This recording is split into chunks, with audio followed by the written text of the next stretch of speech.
Hey there, I'm Neil. My pronouns are he, him, and I'm the host and producer of Pause and Rewind, the podcast that chats to changemakers, thought leaders and role models who all share a common goal. They're striving to make the world a more inclusive place. And, let's face it, we need it. Each guest has a unique story when it comes to doing their thing, and we often know who people are in the now, but how much do we really know about them?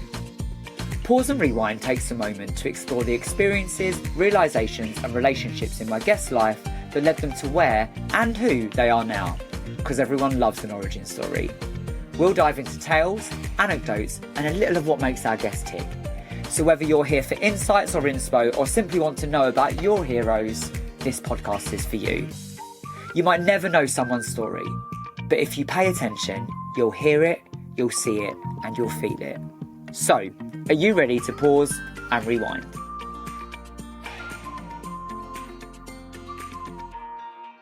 Oh, hey there, and welcome to the penultimate episode of season 4 of Pause and Rewind. This is a really timely conversation because it's with Reverend Jide Macauley, who has just celebrated his 60th birthday, and we got time to sit down and chat around his birthday, all about his life, his origin story, and exactly what he's celebrating. And there is so much that Jide is celebrating. He is the founder of House and Rainbow, a faith-based community that celebrates the diversity of all of God's people. And it was very much founded on the vision of inclusion and providing a safe and affirming space for Black, African, Caribbean and other ethnic minority LGBTQI+ individuals, as well as their allies. And next year is coming up to 20 years since House of Rainbow launched, which is amazing. I have seen House of Rainbow in action at UK Black Pride for a number of years, and it is truly a celebration. It's beautiful to see. But yeah, absolutely love spending this time with Jide. We didn't actually know each other before this conversation. Knew of him, followed him for years on socials, seen him out and about, looking colourful and fabulous as always. And we talk a little bit about fashion ambitions around tailoring, but there's so much in this conversation. You know, celebrating 60 years, Jide has lived a life, and there's so much in here. Please do take care of yourself whilst listening. We do cover challenging topics around mental health, coming out, homophobia, but yeah, there's a lot in here. Let me know what you think. Here's the conversation. Enjoy.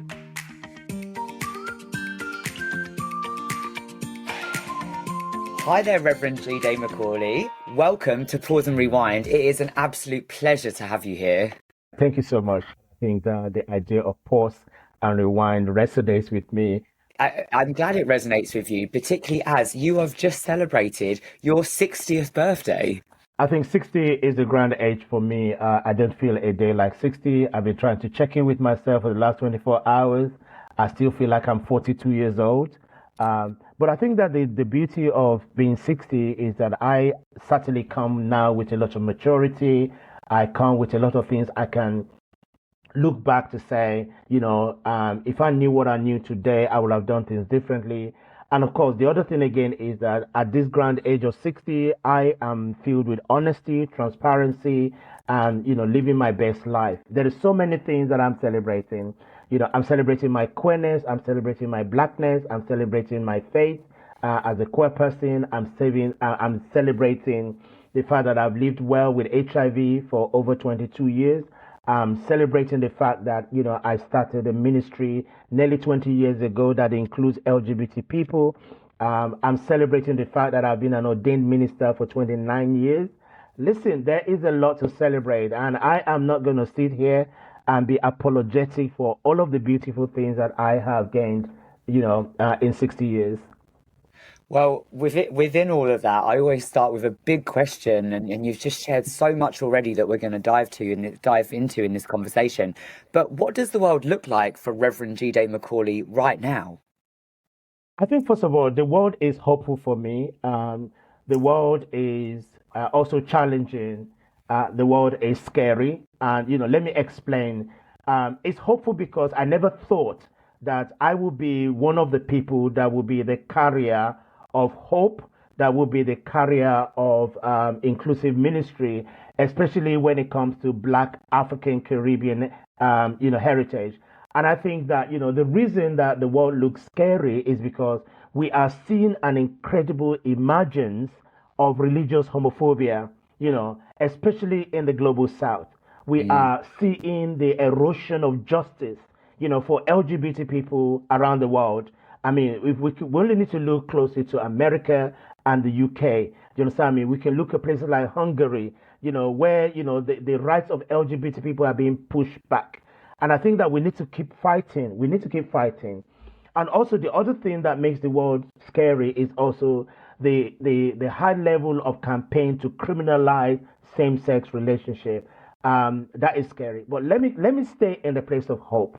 In the last 24 hours, I have received so many beautiful messages from so many beautiful people about how my visibility has impacted their well-being, how my visibility has allowed them to be themselves, how my visibility have given them hope beyond just the one day. And I always say that my world looks like this when I can help people change their mind from a dangerous outcome to a hopeful outcome within 24 hours. And I think what I say is, and I've always used this phrase, this is what a black, gay, queer Christian look like. Do you understand me? And if people can see me as an example of their own lives and hope, that is a good thing for this world. Especially with you living so unapologetically and fearlessly and thriving the way that you do. Oh, absolutely. I think the key word there is unapologetically. Yeah. And I think that, obviously, I remember the first time that I truly encountered serious homophobia. I was in Nigeria, and we've granted an interview, with a television channel in Nigeria, and we were ambushed by about 200 media personnel. And of course, from that moment onward, there was onslaught in the media about the fact that there's a gay church in the country. And I remember contacting my good friend, Justice Edwin Cameron, who is the constitutional judge in South Africa. And, we were having this private conversation, and I said to him, I'm in serious trouble. And what he said to me is that, the activism doesn't come easy. I must embrace it.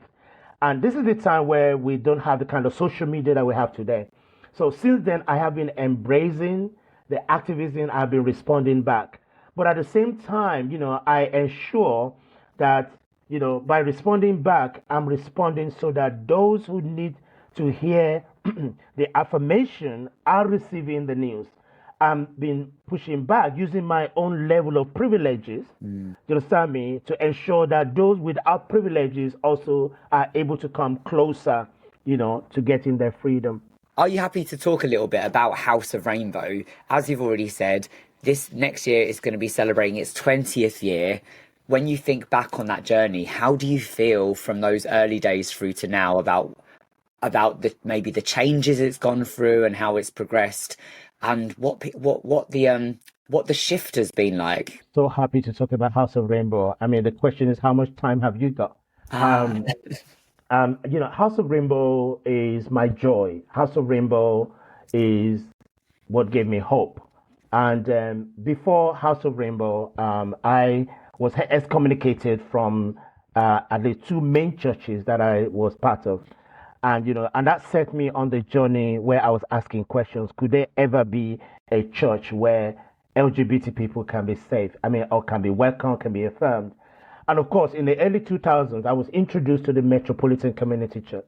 And let me say this, I've been saying this for several years now. There will be no House of Rainbow without the Metropolitan Community Church. The Metropolitan Community Church in North London was where I was embraced, I was welcomed, as a gay man who was practically lost.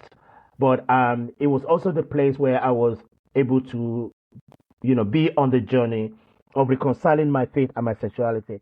And that took a lot of vocational training and also academic training as well. I did an intensive study at the Pacific School of Religion in Berkeley, California, where I learned about inclusive theology, liberation theology, queer theology, affirming theology. And of course, I was part of the community of the Metropolitan Community Churches. House of Rainbow started in Nigeria because I had a vision, to take the good news of inclusive theology and welcoming to the LGBT community in Nigeria. And it wasn't something that was a spur of the moment. the conversation around this literally started around about 1998, and it became more intense at about 2004. So after 2 years, the last 2 years, I made up my mind that I'm gonna go to Nigeria because I am from Nigeria. I decided to go back to Nigeria to start House of Rainbow. Now, in the beginning, it was very rough because I had intended that we go to Nigeria to start a church, a fellowship. But of course, there's a lot more than creating a community space. We have to holistically look at the needs of the community. And there are so many things that hit us at the very beginning. We were faced with the issues around our human rights. We were faced with the issues of extreme homelessness within the LGBT community, and of course, we also have a great impact of HIV within the LGBT community in Nigeria. There is no doubt about it, and that is the same across the world because the gay men's community are mostly impacted by HIV, and but in order to address those things, we need to be looking at equality, access to treatment, and many other cares.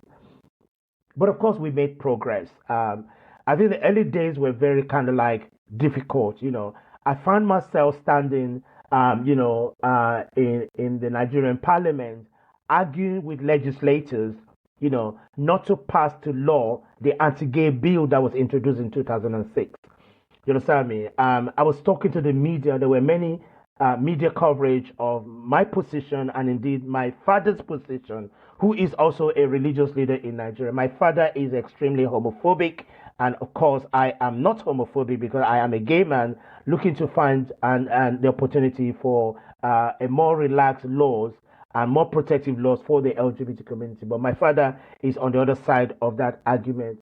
So the progress was difficult, the progress was slow, but we made progress. And of course, unfortunately, in 2008, House of Rainbow community was displaced. My home was vandalized and destroyed in Nigeria. So I had to flee back to London for my own safety. And unfortunately, this affected the communities of LGBT Christians in Nigeria. Of course, the shift, came around about 2010, after about a year and a half of me recovering in England. We restarted House of Rainbow as a house fellowship in England. And since then, we've not looked back. You understand me? And of course, the shift also means that House of Rainbow, even though it started in Nigeria, you understand me, we're growing in London. We have impacted about 22 countries around the world, mostly in Africa. Some moments that I'm very proud of is between 2015 and 2019, when we covered like about 8 to 9 nations in Southern Africa, where we have a movement of LGBT inclusive programs, educating religious leaders, educating politicians, community leaders about the joy of the LGBT community. And of course, the creating opportunities for dialogue within those communities as well was very, very important. So, House of Rainbow is definitely my job. And let me also say this as well. I'm currently a minister in the Church of England, and it's not going well. Let's be clear. Right. Obviously, for the past 12 years of my ordination and 15 years of my time in leadership, it has not been going well. It has been filled with things like racism, homophobia, xenophobia, and of course, my theology of inclusion, has been challenged by many people. I've been told that, Jide, what you're saying to people is upsetting some people. Yes, I feel that if people are upset to hear, one of my principled motto that GAY means God adores you, then I think they should remain upset. I'm really unapologetic. I think that the good news needs to be a news that is inclusive and welcoming to all people. You understand me? We cannot, relegate, the joy of LGBT people in favor of homophobic Christians. Firstly, thank you so much for highlighting the history of House of Rainbow. I've seen House of Rainbow at a number of events, particularly UK Black Pride, and you can really see the joy and the strength and the solidarity that shines through. So thank you. It's really, really important to hear that history. Within your role as kind of like a current minister in the Church of England, and that being a challenge, how do you safeguard yourself and protect your faith and keep going through that? I guess what I'm asking is, what does that self-care and resilience look like for you, and where do you draw that from? I think the difficulty with my relationship with the Church of England is about doctrine. It's about the denominational position on many things. And I think that, obviously, I mean, after 12 years or 15 or nearly 15 years or so, I think I've learned, that to rejoice in my own truth. You understand me? I mean, I particularly do not want this conversation to be about the Church of England. I wanted to focus on maybe Yeah, myself yeah. and House of Rainbow and the work that we're doing. But to be quite honest, I mean, I think that my immediate conclusion is that there's a point where you must recognize that you are in an abusive relationship. And, when you have the will and the power, you need to be able to step out, and be able to find joy, in other places. And I think that joy for me is actually at House of Rainbow, and I am completely unapologetic about that. But having said that, some of the joy of House of Rainbow's work is that we participate at the UK Black Pride, and we've done so for the over the last 10 years. In the last 3 years, we have escalated the work that we do at House of Rainbow to one of our flagship projects, which is the Inclusive Interfaith Chaplaincy. Now, the Inclusive Interfaith Chaplaincy is an umbrella intervention that brings together diverse religious communities. We're talking the Abrahamic faith, Hinduism, Sikhism, Buddhism. Just I mean, we bring all of these faiths together, to continue to provide affirming care and pastoral conversations with LGBT people. Because I mean, House of Rainbow have always been present at UK Black Pride or our Pride, and I think a lot of people are still very surprised when they see, Christians at Pride or Muslims at Pride or Jewish people at Pride saying, I mean, and I think that also helps us to narrow down the conversation that it's okay to be both gay and Christian. It is okay to be gay and Muslim. It's okay to be gay and being a Buddhist or a Hindu or Sikhism. You understand me? And I think those are really important things. Of course, before anyone asks question, it is okay to be gay and also practice traditional religious beliefs. Now, I am a Christian, and obviously, my own Christian theology does not exclude other religious beliefs. These are beliefs of other people, and I think it's important that I upheld and also affirm everybody with their own religious beliefs. And that also includes those who no longer believe in anything at all. Do you understand me? And I think it's important to ensure that we respect everybody where they are. So that to me is very important. Now, of course, I mean, the idea of chaplaincy is to be able to respond to questions that people have. The idea of chaplaincy is to be able to walk with people, stand with them, sit down with them, even sometimes in silence. But one of the outcome of House of Rainbow at Pride is to be able to provide a kind of sample of our Christian fellowship, a sample of other types of worship, and of course also share information about where people can find us. House of Rainbow is present in London. We're actively engaging in the city. We meet once a month, for fellowship. And sometimes we have about 30, 40 people that come to our monthly meetings. I mean, we're having conversations about increasing the number to perhaps twice a month until we're able to provide the services on a much more regular basis. I hope it continues. I love how inclusive it is. I also love that you brought in that mention of people maybe not having faith or have walked away from faith as well.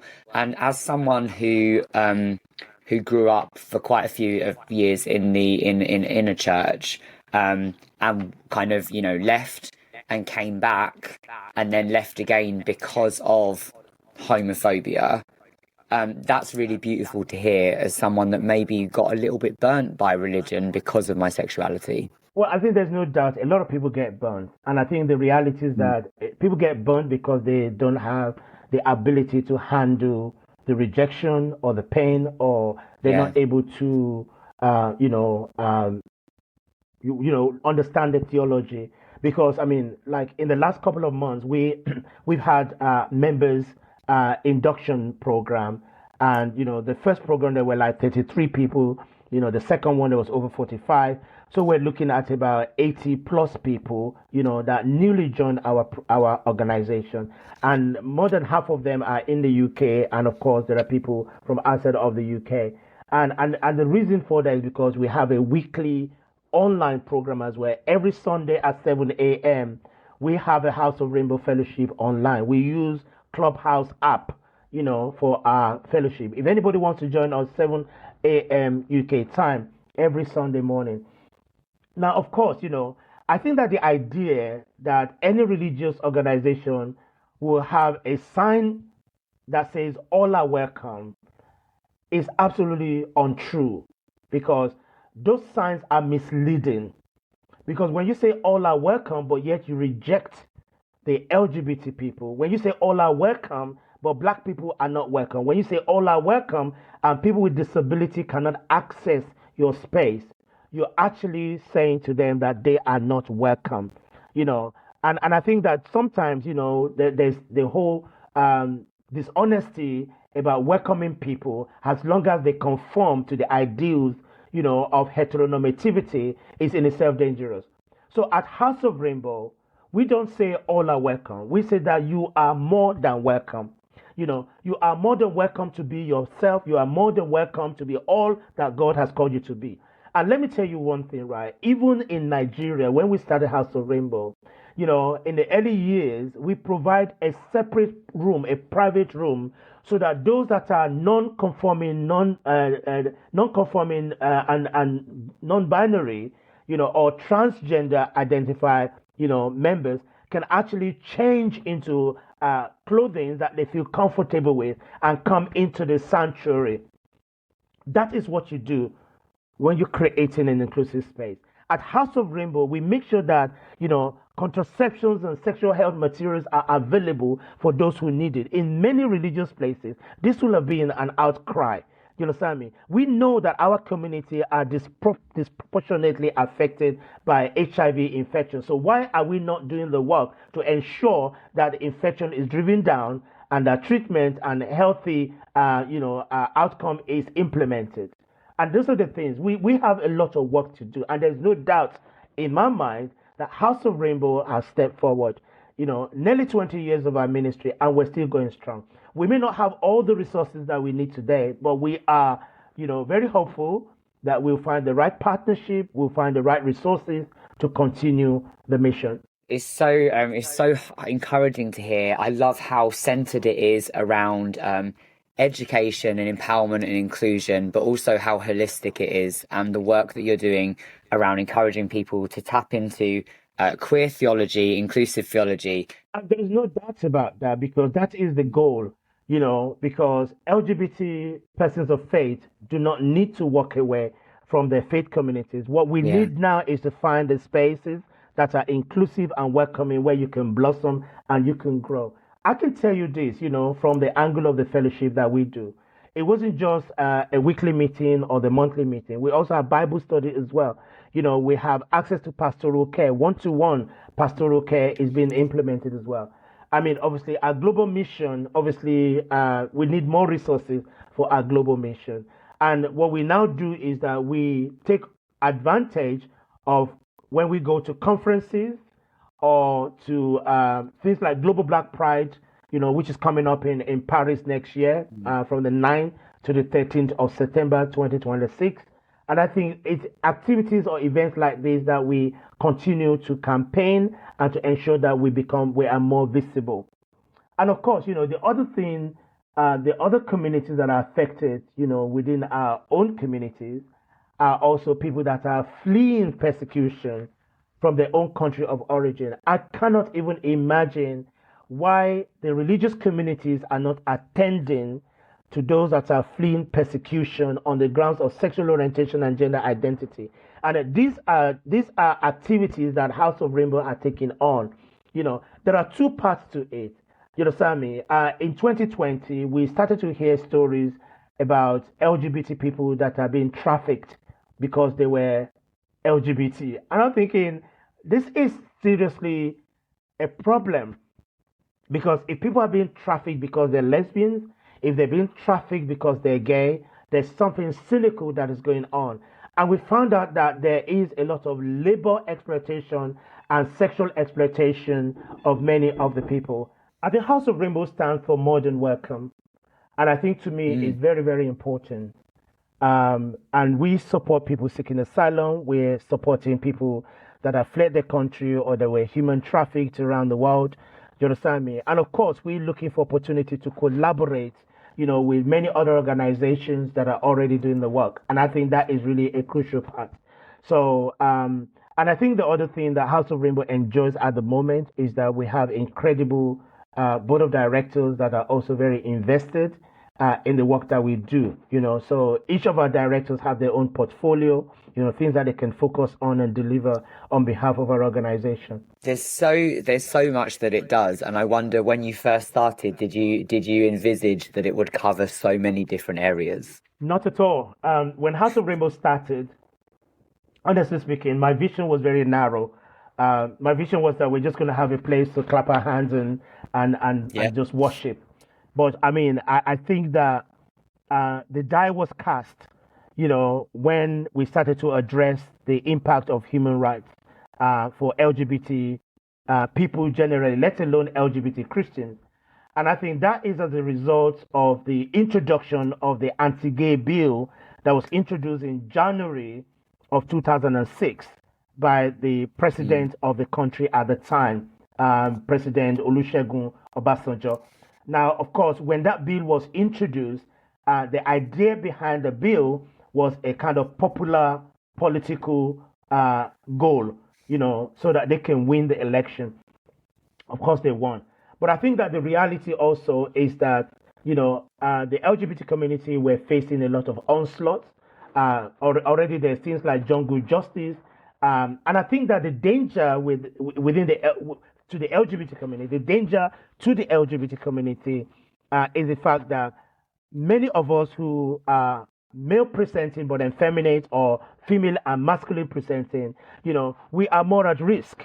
There's not a prejudice against those that are heteronormative presenting, if I can put it that way, or straight Mm. acting. But I think that the idea is that we have a nation that is bent towards, attacking differences. It's not just the fact that we are same gender loving individuals. They are attacking differences. They are attacking any community that's marginalized. It's not only the gay community are under attack in Nigeria. Albinism is under attack. People with disability are under attack. People, who are Down syndrome are under attack. People with ADHD are under attack. I think that, it's a society that is bent towards, minimizing anyone that does not fit within the ideal of a societal's normality. Yeah, yeah. What we see here is the impact of patriarchy, masculinity, colonization, all of those different things accumulating in this idea of anything less than is being pushed down. I think you said it very well. For me, clearly, there's a great evil of patriarchy. And, of course, the subjugation of women is a terrible onslaught, not just in Nigeria, but in many places where LGBT Yeah, are being criminalized or demonized. There is a great extent of misogyny as well. Because, of course, patriarchy means that you want to rule over women. And, of course, where queer men are subjected or felt that they were gay, it's almost as if they were turning themselves to women. And I think there's clearly one thing yeah, also I can talk about, for days, is toxic masculinity. And that is why, I yeah. encourage people to call me Mama Jide. And I get my I love strength, that. my energy, and my spirit from my maternal spirit. I get it from my mother. My late mother was just amazing. She was an amazing human being. Um, when I came out to my mother, actually, I didn't come out to her. She asked me if I was gay. And of course, I have had time to process it. And I said, yes, I'm gay. And of course, this is me after I came out of a heterosexual relationship. And then, she then turned around and said, oh, why did I tell her that for the past 3 years after my separation and divorce, she has been praying for another wife, that she could have been praying for her husband. I mean, I'm thinking, this is a Nigerian woman. How did she come to that conclusion? But honestly speaking, I mean, it was a very different story with my dad, who felt that, that my homosexuality is bringing his family name to disrepute. He was more concerned about his qualifications and his accolades in Nigeria as opposed to his child, you know. And to be quite honest, it's unfortunate because I'm celebrating 60 years of my life and he's not part of that, And I think to me that is a little bit sad. But at the same time, I have learned, to move forward, with my own life and my own journey. I'm surrounded by so many people that care and love me. And if the example I can look at is the last 24 hours of loving messages in my inboxes, in my direct messages on social media, I am just so grateful to people. 60 years of celebration is great. I mean, I started House of Rainbow when I was like 40, 41 years old. So, and I think to me, that is a record in itself. Absolutely. Well, listen, I am so grateful that I get to spend this time with you and continue the birthday celebrations. Long may they continue. Within that, I'm so excited to dive into your origin story. Are you ready to pause and rewind? Yes, ready. Here we go. Here we go. Take me back. Tell me all about Little Jide. Well, Little Jide was just a fantastic, phenomenal baby. I mean, I was born probably 10 months after the birth of my older brother. So felt like I was the one that couldn't wait to enter the world. But I think that the other thing that's also quite clear is my early days. I knew that I was different at the age of 5, at the age of 6, at the age of 7. From 5 year old, I knew there was something different about me. But of course, in the culture that I was born into, in the family I was born into, we do not have an explanation or we do not have an example of that. My parents might have known other queer people, but of course, if you're Nigerian, you will understand that this is not something that we talk about with great joy and certainty. I think that, the early days will be like when I was 9 years old, my grandmother on my mother's side, was a Jehovah's Witness. And I believe that she's homophobic because, she clenched her fist and punched me in the chest and said, stand like a boy, and that no grandchild of hers will be a sissy. And I remember those words very clearly. And that is now, 51 years ago. I can say that now I'm 60. But I think that left me with questions, and I remember in tears asking my mother, why did grandma punch me and why did she say those things? And it was the embrace and comfort of my mother that was more lasting. She said, don't listen to grandma. And then she gave me a hug. Now, of course, let's progress to when I was 13 years old because, my Christian upbringing, we don't get baptized as babies in the tradition that I grew up in. So as a teenager, we were baptized and is often river baptism, a proper river, with mucky waters and things like that. And I've experienced it. So, but of course, I mean, my dad is a pastor. So when I was baptized, I was already, studying my Bible. I've read the Bible, probably several times by then. And of course, the baptism was an important aspect of it. And after my baptism was when I came across Bible passages like Leviticus, 18:22, Leviticus 20:13. And both those Bible passages did say in black and white that if a man have sex with another man, it is an abomination and that they should be put to death and that they are responsible for their own death. Something of that nature. And of course, as a 13-year-old, that is abuse. That is already religious abuse because as a 60-year-old now, those passages does not mean the condemnation of homosexuality. It is far from it. And I think we need to understand it in the context in which it was given. Of course, I don't think you got enough time for me to explain that.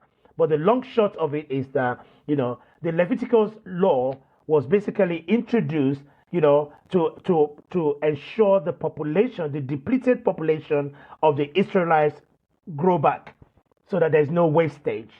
And I think to me, I mean, and that doesn't apply to the other communities where there are same gender loving individuals. Okay. But having said that, as a 13-year-old, because we are pausing and rewinding, as a 13-year-old, that troubled me for a long time. It troubled me Yeah. so much that I wanted nothing to do with my own sexuality. You know. What, So did you just yeah. push it down at that point? I think at that point it was internalized, because there were no examples of other gay people around me. Of course, all my teenage peers, were having girlfriends or having crushes on girls, but I had crushes on my own gender. Just I was attracted to my own gender. And of course, as a person of faith from a Christian family, that was also very problematic because it meant that I had to deal with this all of myself. No, let me just jump out and give you a clear example of how I support young queer people struggling. Now, let's imagine a 20-year-old gay man has been struggling with their sexuality and they finally have come out as gay at the age of 20. Now, imagine that they knew their difference from the age of 5, but they didn't have the vocabulary, they didn't have the environment, you understand me, to be themselves. So that means for 15 years, they've carried the burden of being quiet, of being secretive about all of who they are. This is something that would not happen to our heterosexual siblings.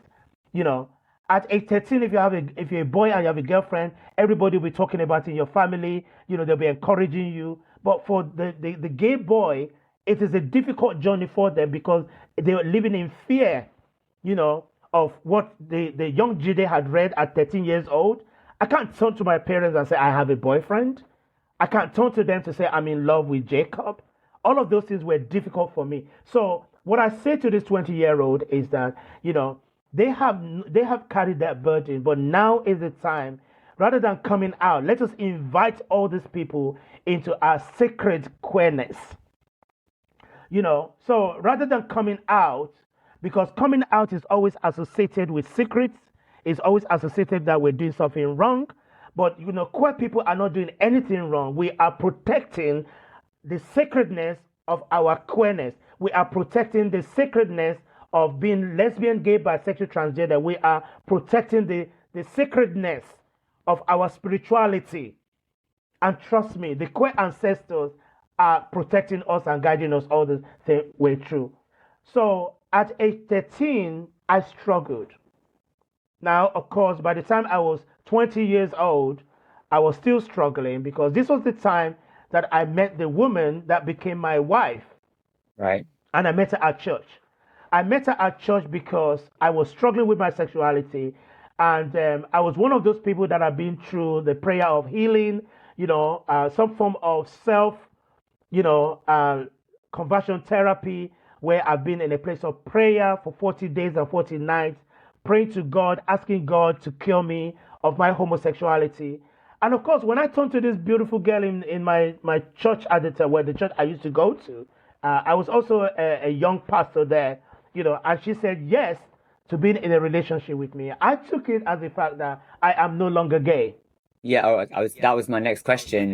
Did you think at that point, did you fully believe that, or was there still doubt? I mean, I truly believe it at the time. But of course, the doubts came in not too long after that. Right. Because, it's possible for me to suppress my sexual feelings towards men, but it is not possible for me to erase my sexual orientation and my attraction to men. I mean, it is possible for me to be a 60-year-old gay virgin, you understand me, and be miserable. But of course, the ideal of life is for you to live all your fullness. And that is what I am doing, and that is what I am promoting, and that is what I am encouraging. Yeah. So in pausing and rewinding, I go back to when I was 20 years old, when I met my now ex-wife. We had a relationship, in the initial 4 years of our relationship. I mean, the first 2 years was boyfriend and girlfriend. We lived in different places. And then the second 2 years, coming up to 4 years, we started to cohabit. We were living together. But of course, I mean, the Nigerian community and the church community that we were part of, we're not having that. Now saying that if you're not married, you cannot live together. So that put a lot of pressure on us, well, on the both of us, especially myself, to now get married.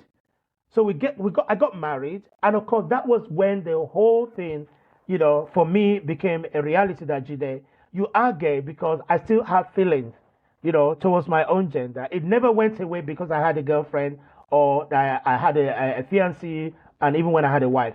I made a statement one day when I said that before I entered the relationship with my ex-wife, I was gay. Throughout my 7-year relationship with her, I was gay. When I came out, I was gay, and I'm still gay. And that's not going to change. I think what needed to change is how I see who I am and how society and even our religious communities see the LGBT community. I want to dial it back. I want to come back to the marriage and maybe towards the end of that, around kind of as that came to an end. But I just want to dial it back to little Jide a little bit. You described little Jide as a fantastic, phenomenal baby. And I wonder, and that's so beautiful that you're able to reflect back on that. And I wonder if you're able to think about your earlier years and perhaps something that stands out about you. Perhaps it's a way you were at school or a favorite anecdote that you've heard about yourself. One of the things is that when I was a young child, a toddler, I think I had bow legs, and when I walk, I used to fall. Like I'll take maybe 5 steps, then I fall, then I get up, then I take 5. So my nickname was falling down again, and I think I would say to my uncles and aunties, I'm falling down again, auntie, I'm falling down again. And as I got older, the thing that I really enjoyed was my relationship with my mother, because again, like many gay people, I was bullied practically throughout all of my school years. So I would struggle to find some good anecdotes, growing up. I was bullied for a number of reasons. I had big lips, okay, which is obviously a beautiful thing for Black people. And, I had big feet as well. So, I mean, my feet grew quite big when I was young. So, I mean, larger than my peers. And of course, I was very effeminate growing up. So I got bullied for just about everything. I think I will express the fact that, I was raised in a family that was loving, but it was in later years that, my father became very homophobic. And of course, I can never trust that man, again. But I think the one thing that I also remember joyfully is my relationship with my mother. My mother was the one that really introduced me to cooking, and she's a great dancer. So I think I got my dance steps from her as well. But I also do not want people to misinterpret this expression that because I had a good relationship with my mother, that's what made me gay. Because we've had a lot of that, relationship with your mother just make you a good person. If your father is present in a good time to understand same-sex relationship, then most likely you'll have a good relationship with him. I mean, I'm very comfortable with my mother. My mother never spoiled me. So, I mean, but she was strict. She was also the person that trained me.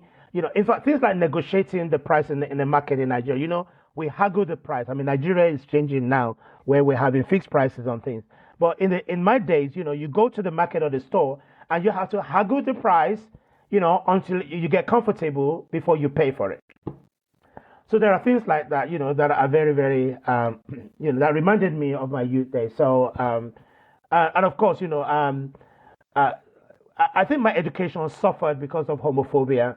Yeah. Because I mean, if you're going to school and you're thinking about your bullies, you can't concentrate with your studies, and that my academia suffered because of that. I was not I was not the academic that I would have been if I hadn't suffered so much. Yeah.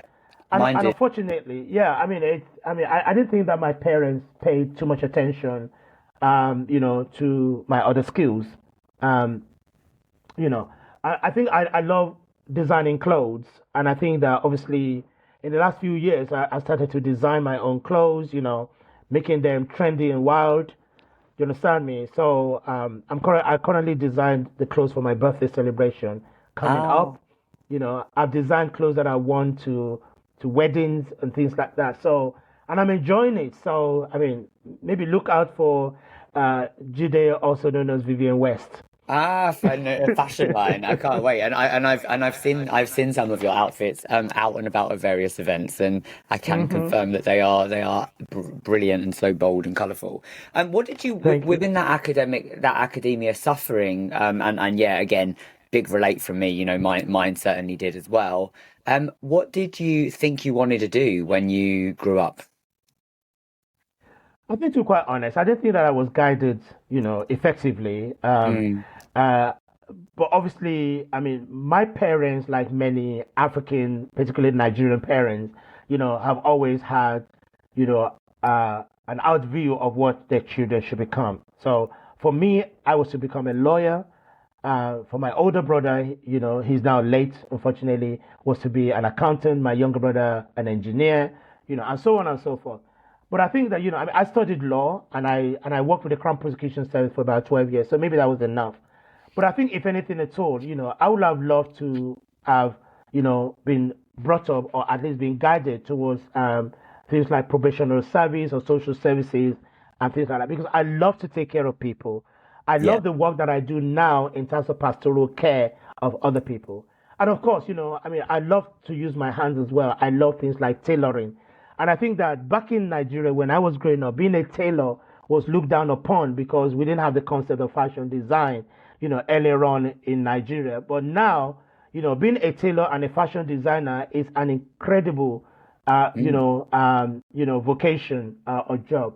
So maybe growing up, I would have been more comfortable if I had become a tailor, you know, which is, I mean, I just started, I joined a sewing school, here in Manchester. So I want to learn a little bit more about sewing, maybe before the end of the year or next year, I'll buy my first sewing machine, and, just enjoy life. Maybe I find myself on that documentary, I said BBC documentary, sewing something. Of course, Sewing, forgetting is what it it's called now. Great Sewing Bee or something like that? Yeah, the Great Sewing Bee. Yeah, Oh, I I, find I mean, myself on I that. don't watch it, but if you get on it, I'm watching. I'm watching. Um, It's going to let's be go. hilarious, but I'm going to get some skills in.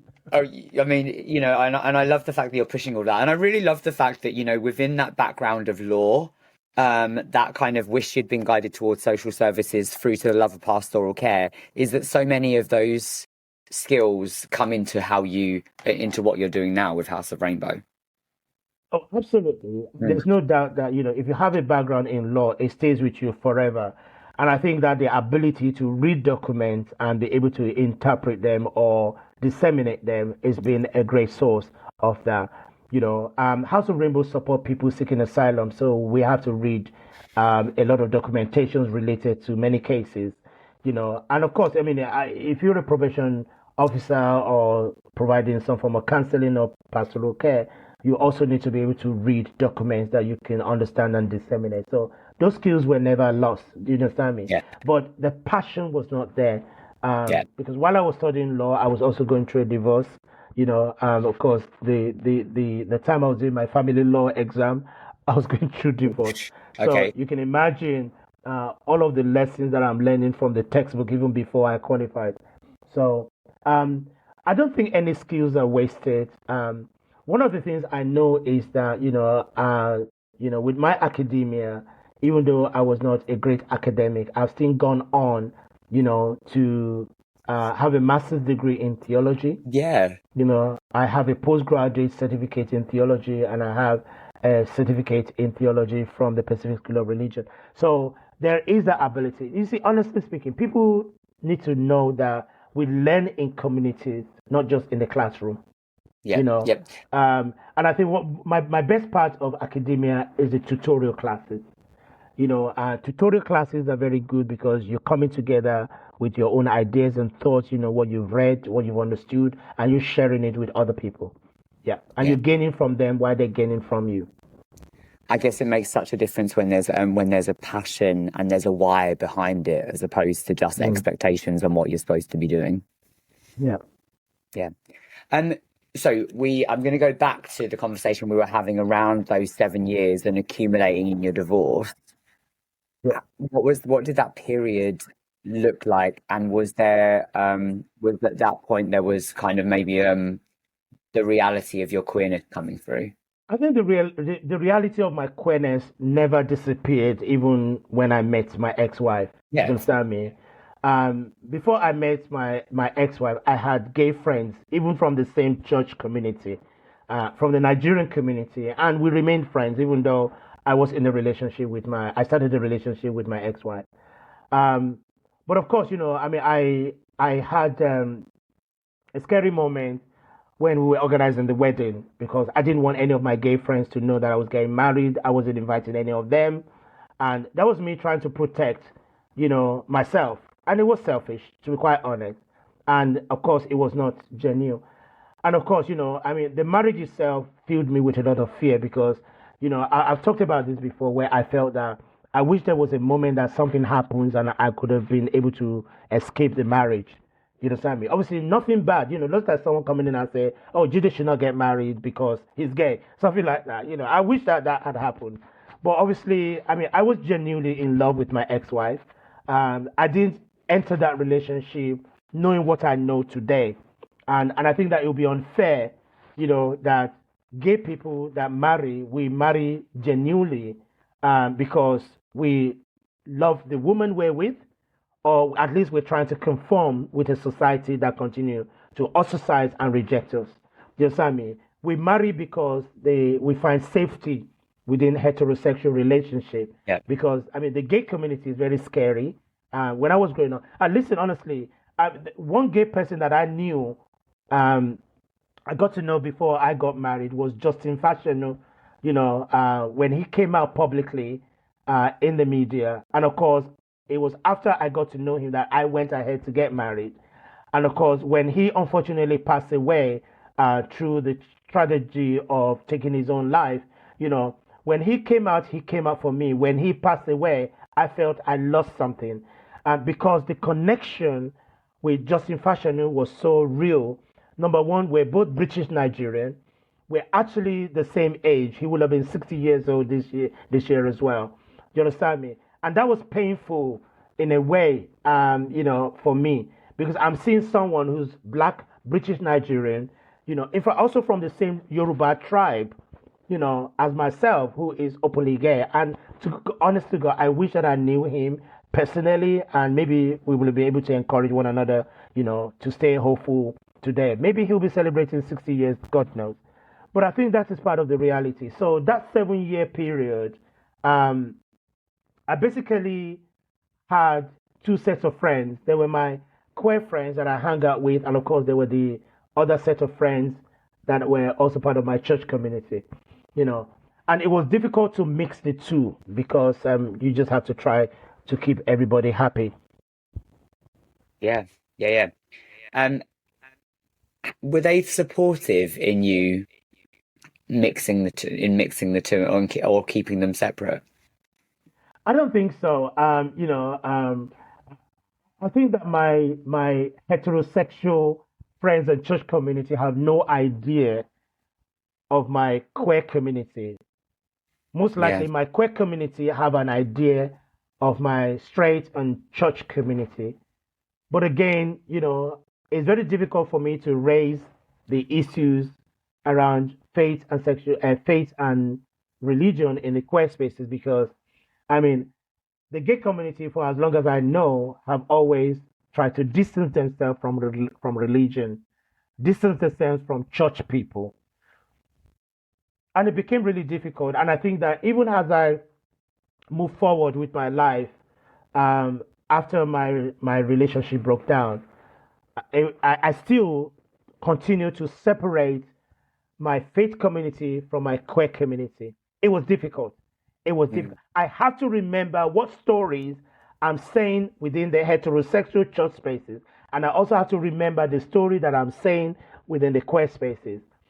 It's difficult. When I go to clubs or parties with my queer friends, I often would leave early, like 9, 10 p.m. People say, Jide, where you rushing to on a Saturday night? I'll say to them, I'm going home so I can rest and prepare for Sunday. because I don't want to go to church tired and I don't want to miss church. You understand me? And that Yeah. became very difficult. And of course, I mean, the relationship between the two became a problem because there were so many tense moments. And a good example was one that I've always talked about. I was in a prayer meeting at church one time, and of course, someone in their wisdom decided to have what they call prayer mapping. They were mapping different areas of London. There was the area that has gun crime. There's another area with knife crime. There's another area with too much prostitution. There was another area with homosexuality. And then we need to pray against the spirit of all of these things. So when they asked me to pray against the spirit of homosexuality in Soho, London, I declined. I said, I don't have the burden to pray against homosexuality. When you introduce the next prayer point, I will pray. And of course, in that moment, I think that, they got to know my sexuality, and I also took part in a television documentary back in the days with Channel 4 television called Black, Bent and Beautiful. Incredible hell. I don't know how Channel 4 came up with that. But I mean, the documentary carried my story of the struggling Black gay Christian. And of course, when the pastors of the church found out that I was in that documentary, I was subjected to conversion therapy and healing. And that also broke me beyond, recognition that I had to, with the courage of some of my friends, I had to walk away from that level of abuse. And that was problematic to some extent. Of course, when I walked away, I didn't go to church for another couple of years until I was finally introduced to the Metropolitan Community Church, which obviously set me on this current journey of changes in my life, But I mean, like, just quickly going back to the 7 years of my relationship with my ex-wife, both through courtship, when we were fiancés and marriage, there were elements of joy. Yeah. There were elements of pain as well, because in that relationship, we gave birth to a child, a son, in 1992, who is now coming up to 33 years old, or 34 years old, if my math is right, But unfortunately, even with that, when, post my separation from her, my child also became homophobic because of the influence, from homophobic members of my family. And that is something that I am not going to sit down and tolerate, because I know who I am, and I'm not going to allow my own blood and flesh, to be part of the narrative that condemns who I am. So I decided not to have that conversation with my child. Which is, I guess it's why, when we before we jumped on this call, we were chatting about, hitting 60 and our tolerance for bullshit becoming less with age and not tolerating toxic relationships. True, because I think that at the end of the day, when you are in a relationship with a woman as a gay man, it's almost as if that every second you're watching, your step, what you do. I mean, I was camp. I was effeminate. To be quite honest, I mean, I don't know. I can't blame my ex-wife. But I think there were just so many things throughout my relationship with her.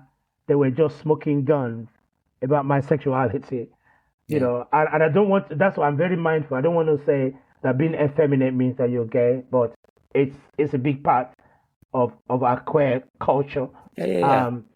But of course, I mean, that, my, I was very pristine with many things, I'm very organized. Well, I'm not blaming gay people for being organized, for goodness sake, but, and I don't have many friends, and I don't go out. I don't have interest in going out anywhere, simply because I'm trying to protect my own sanity as well. I mean, so goodness me. And, of course, there are things that I did, like, for example, I subscribed to Gay Times, because I wanted to read more gay literature or more gay stories. And then one time she found my gay magazines, and I had to deny them that, they were just for the stories. My goodness me. I mean, there were just so many things, Yeah. And, I felt very comfortable with other women, which is quite crazy. And then, I'm very relaxed around other women. And then she accused me of flirting with women. My goodness me. Far from the truth. Far from the truth.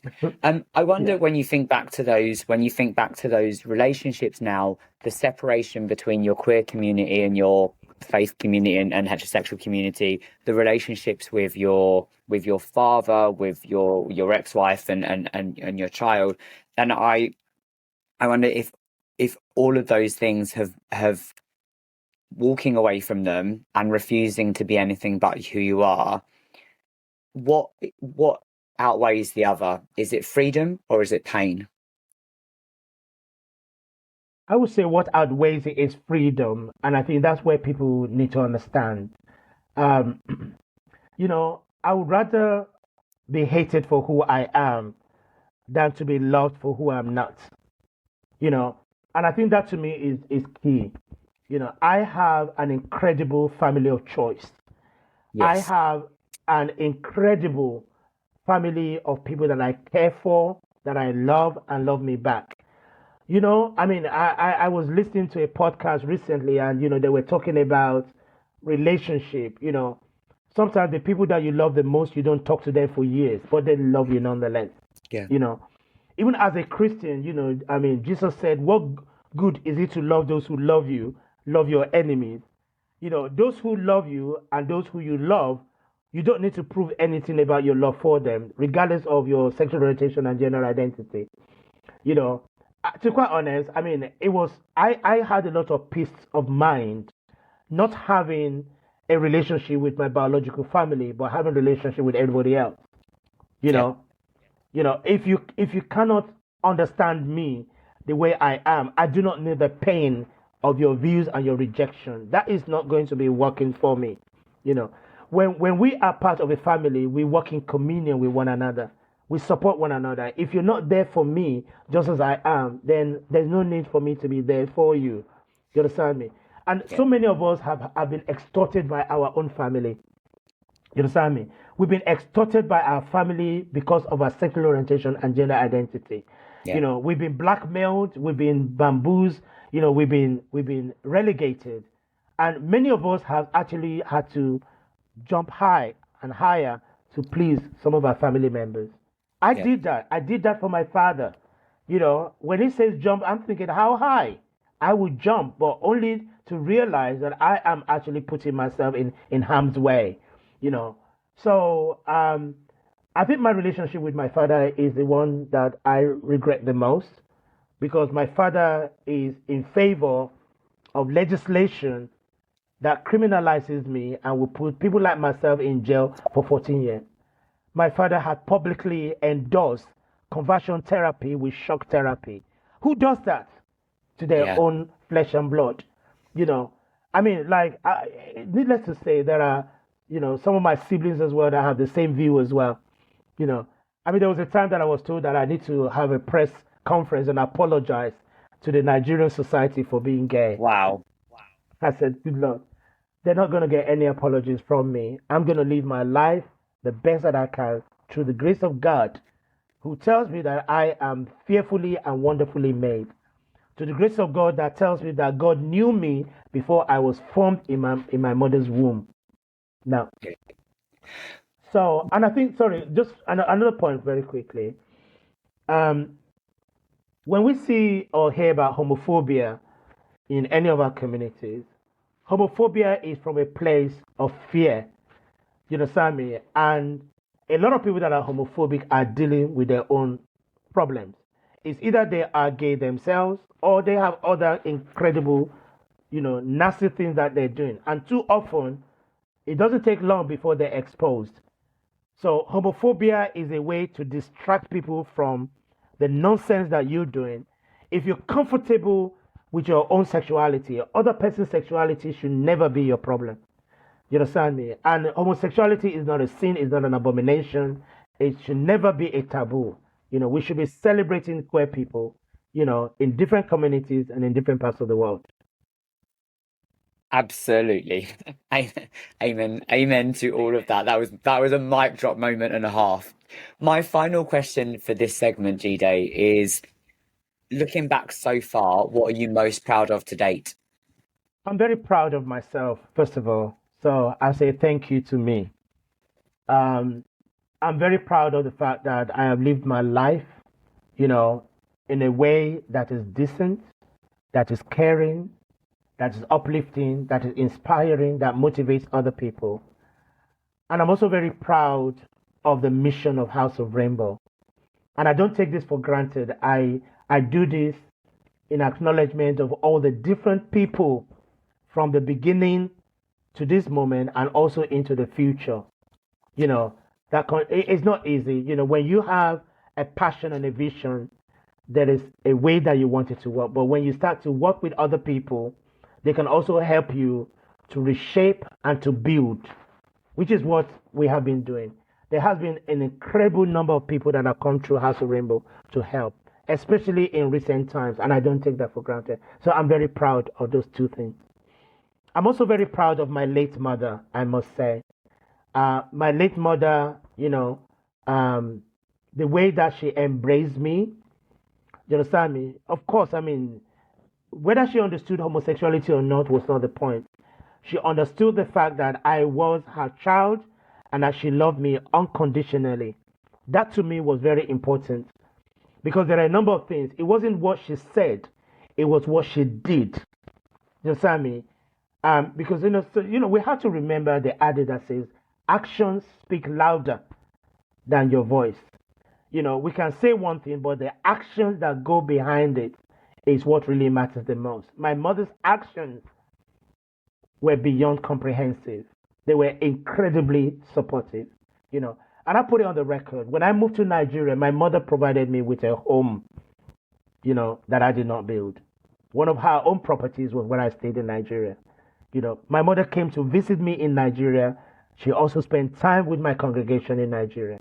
That is what an inclusive mother does. My mother was concerned when I was going to Nigeria to start the ministry of House of Rainbow, the gay church, But at the same time, she lived all of her life, for all of her children, and she stood by me and all of my siblings in the way that a mother should.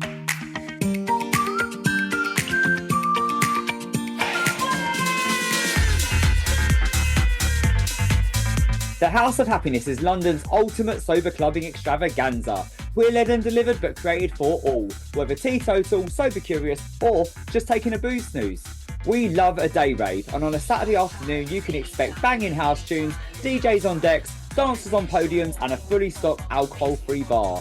Flamboyant, bold, with a glitter station to boot. We're all about safe, inclusive fun, and we even have a pre-meet so that you can make new sober buddies before you hit the dance floor. Grab your tickets from Instagram now at House of Happiness Official, and we'll see you on the dance floor.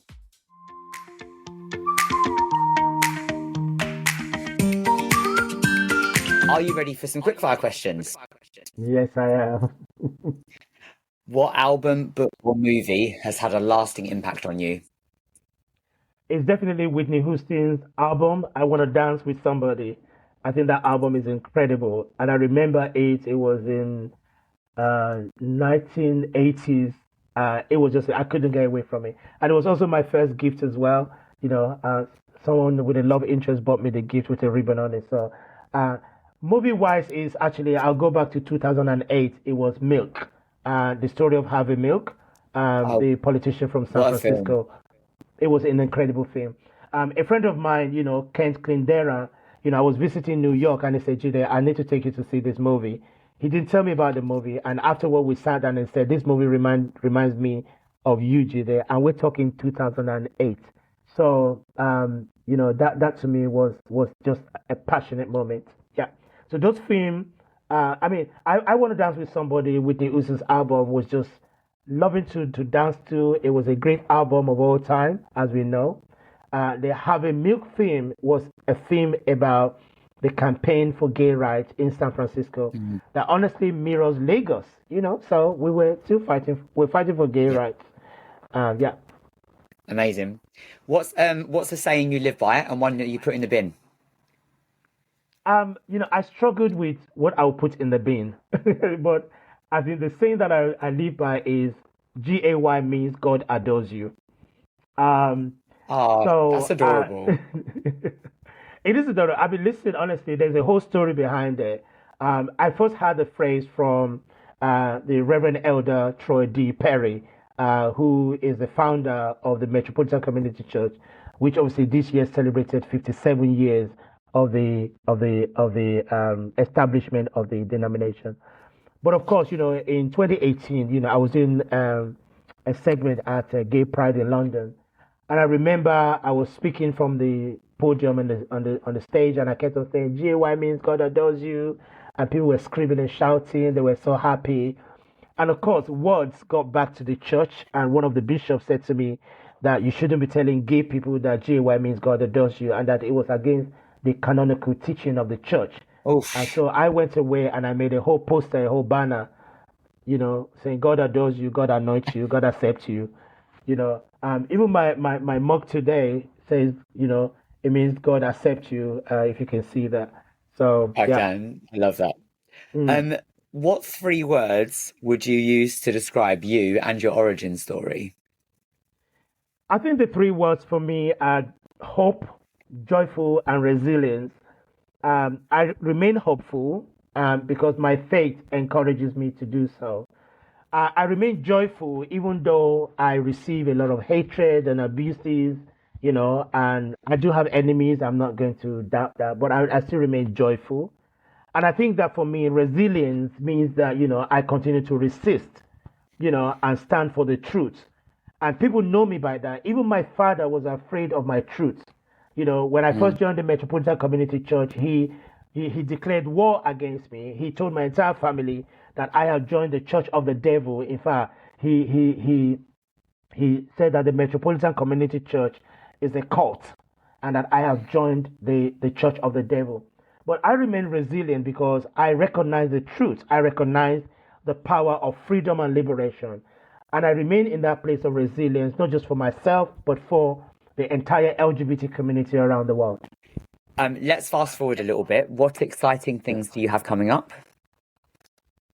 I mean, the exciting things we have coming up, there's so many, honestly. Where do we begin?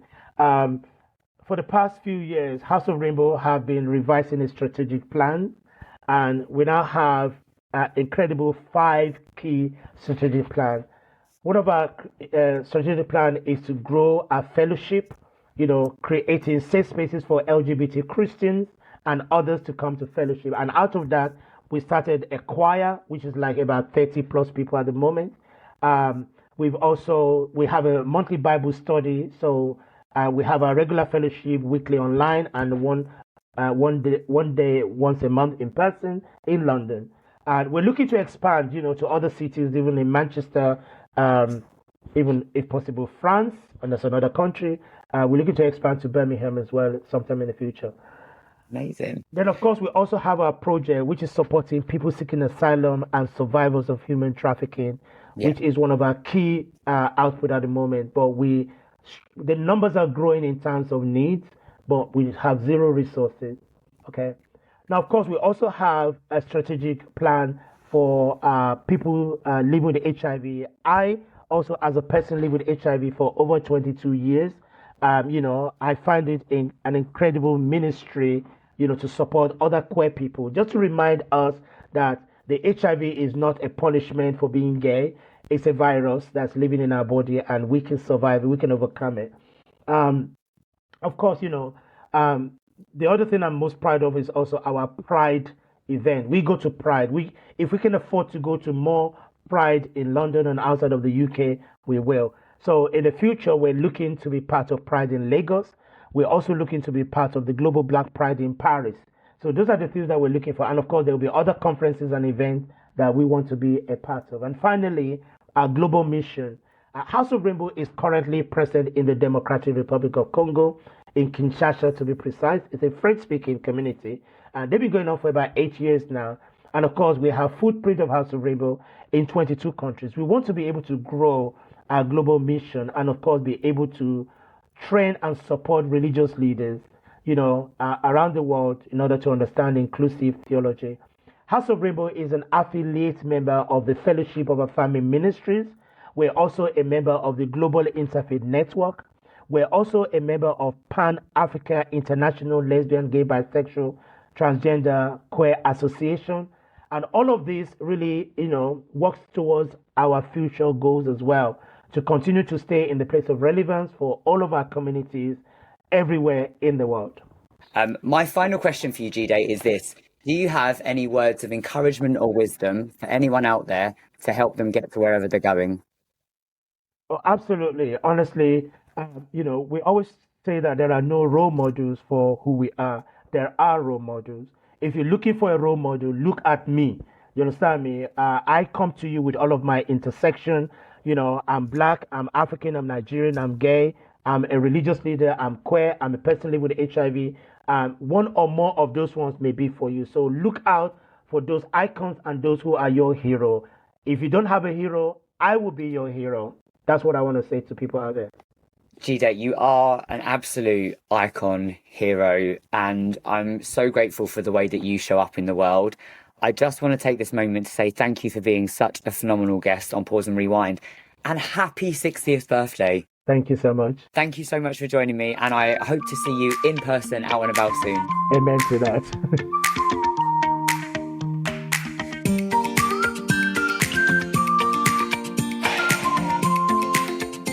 To say it was quite the conversation, and it really, really was. Firstly, I'm so grateful to Jide for taking time out of his birthday celebrations to spend this with me. Again, a timely conversation. I think it's really important when we think about aging being such a beautiful and privileged experience that we provide space for people to talk and reflect and pause and rewind indeed. Some standout moments here from me. The growth and the story of House and Rainbow and how it's shaped to be what it is today, doing so many different things when it comes to health, well-being, and stigma reduction, leadership development, global impact and advocacy. There's so much in there. There's so much in there about queer theology as well. Really, really fascinating. It's such a great topic to hear about. And Jide, in terms of like his tolerance for bullshit and what he will put up with, stepping into his how unapologetic he is and how authentic. That line, I'd rather be hated for who I am than to be loved for who I am not. Wow, like really, really, really packed a punch. Again, just happy birthday, Jide. I hope the celebrations are continuing throughout the year as we continue to celebrate you and how you show up for your community, for our community, and just the light that you bring to the world. I hope that you enjoyed this episode. If you did, please like, subscribe, share, comment, help us crack the algorithms, take these conversations out there. These stories deserve to be heard. There's only one more episode left of season 4 of Pause and Rewind. It has come around so quickly. It's going to be episode 75, which is crazy. But yeah, thanks so much for listening. Stay tuned for more amazing guests on Pause and Rewind. Cheers.